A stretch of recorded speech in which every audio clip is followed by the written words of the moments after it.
Levites, they were the ones God used to replace firstborn. It is lack of understanding that is affecting us.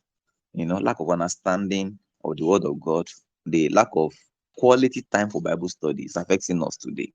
And that's why today you will see some people raising altar for firstborn. And you will see some churches too. They collect a special offering for firstborn. Oh my shit.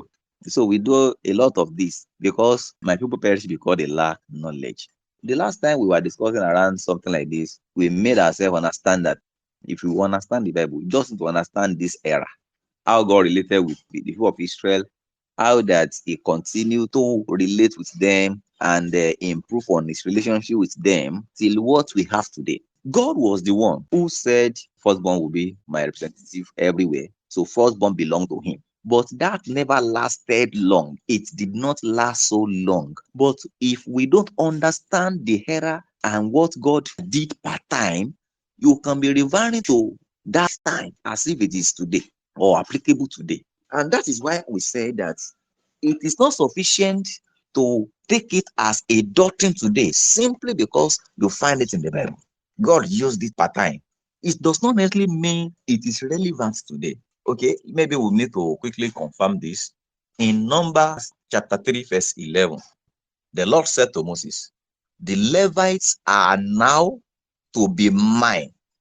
When I killed all the firstborn of the Egyptians, I consecrated as my own the oldest son of each Israelite family and the firstborn of every animal. God is saying that's what I did. But now, instead of having the firstborn son of Israel as my own, I have the Levites. They will belong to me. I am the Lord. And sincerely, after this incident, God stopped using the firstborn and he continued to use the Levites. Look at this now. We have just read Numbers chapter 3. So early in the issue of Israel. But till today, many people never read this. We still raise special altar for firstborn and so on and so forth. There is a need for us to have understanding. So the Levites were the ones who replaced the firstborn. Did God start using the firstborn? Yes, of course. He started using the firstborn. Yeah, he started with that. But the time came when he replaced the firstborn with the Levites. In fact, when the census was taken, the firstborn that God was using then was 22,375, I think they are about. I'm not too sure now. And the numbers of the Levites were 20,000. So the remaining, the excess, in fact, they had to pay for it so that the number of Levites could even that population that they had before. So, and from that day, God stopped any special usage of firstborn. Instead, he continued to use the Levites. Okay? We must also understand now that when we read about the cities of refuge, the question we may ask will be that who will be the people living in the cities of refuge? But from this passage we read today, we can confirm that it was the Levites that were living in the cities of refuge. Levites were the ones living in the cities of refuge. From the portion of land assigned to the people in chapter 20, 7 to 8, you will see the names of those cities of refuge, the 6 cities set aside. So in chapter 21, we read today, you will see that Hebron in Judah was mentioned as part of the land assigned to the Levites. And Hebron was one of the cities of refuge. Shechem in Ephraim was assigned to the Levites. And we read in chapter 20, verse 7 to 8, we read that Shechem was part of the city of refuge. Golan in Manasseh was assigned to the Levites in chapter 21, verse 27. And this same place has been mentioned as the city of refuge. Kadesh in Naphtali was already mentioned as part of the city of refuge and is now assigned to the Levites in chapter 21, verse 32.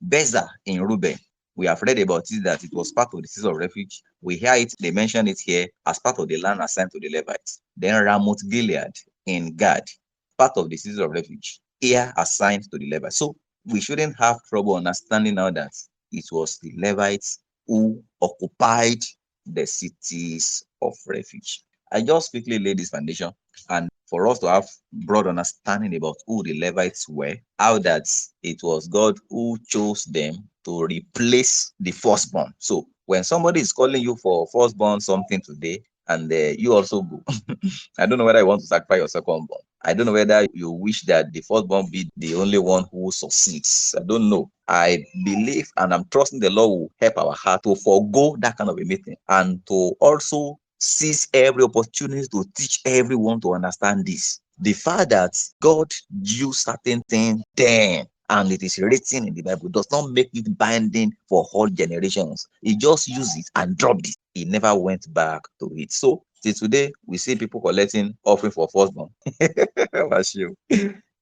And sometimes we look at these churches as a big and great churches and the likes. Well, they are great. We thank God for them. But the fault of understanding as this. So, brethren, let us have understanding of what the Lord has done, what He's doing currently.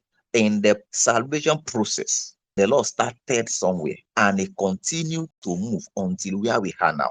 And the Bible says God has better things for us. So we are more privileged than they of old. But if we don't have this understanding, we will be operating in the old when the new is here.